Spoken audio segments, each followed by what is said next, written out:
नमस्कार दोस्तों।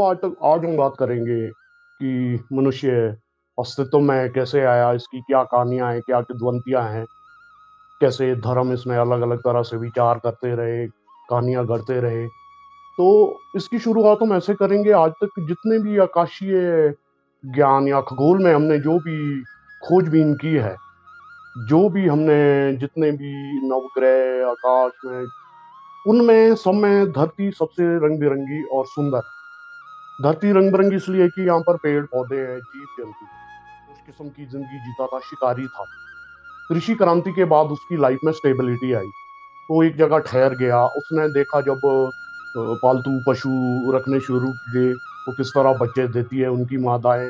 तो उसकी बात में ये इस बात को समझ गया कि मादाएँ ही जन्म देती है वंश वृद्धि को करने के लिए। लेकिन वो एक और जिज्ञासु था, तो उसकी जिज्ञासा ने ये जानना चाहा कि आखिर हम अस्तित्व में हमारा कैसे हुआ, कहाँ से हम अस्तित्व में आए?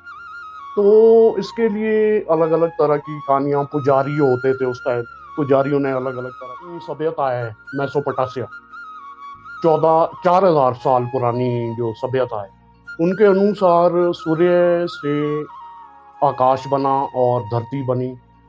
वो ईश्वर ने पहले आकाश बनाया, फिर धरती बनाई और फिर जाके इंसानों को बनाया। उसी तरह 6000 ईसा पूर्व कहते हैं कि ईसाई, यहूदी और जो मुस्लिम थे, इनकी ये मान्यता थी कि किस तरह से भगवान ने, ईश्वर ने, अल्लाह ने 6 दिन के अंदर इस पृथ्वी का निर्माण किया और जीव-जंतु सभी 6 दिन के अंदर बना दिए। उसी तरह से हमारा जो धर्म है, उसके अनुसार ब्रह्मा ने इस सृष्टि का निर्माण किया है, हम ऐसा हिंदू लोग मानते हैं। उन पुजारियों ने ये पाया कि उन्होंने ये देखा कि ये कहानी गढ़ दी कि ब्रह्मा ने ये सारी सृष्टि को बनाया है और फिर कार्यान्त जब आगे चलता गया तो उन्होंने यही बातें अपने बच्चों को सिखानी शुरू कर दी और बहुत समय तक यही मान्यता रही कि शायद ऐसा ही हुआ होगा। ब्रह्मा ने, अल्लाह ने, गॉड ने, ईश्वर ने ये पृथ्वी बनाई है। लेकिन और इस पर जो जीव-जंतु है वो बनाए हैं। लेकिन उसके बाद चार्ल्स डार्विन जो थे, शोधकर्ता थे, साइंटिस्ट थे, उन्होंने 1850 में जब ये खोज की कि किस तरह से एककोशिकीय जो अमीबा होता है, उससे जीवन की शुरुआत हुई। समय के साथ एवोल्यूशन ऑफ टाइम जब होता गया, क्या ये लाखों करोड़ों सालों के बाद ये कोशिकाएँ विभिन्न कोशिकाओं में बदली और जीवन और ज़्यादा पनपता गया।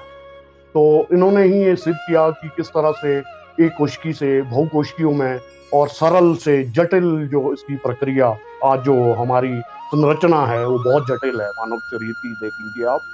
तो ये बहुत जटिल होते गई, कैसे उन्होंने इस चीज़ को शोध किया।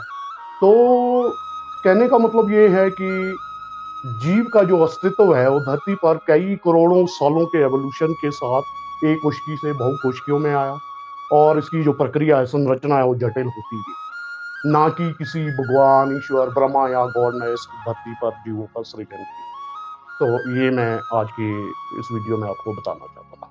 नमस्कार।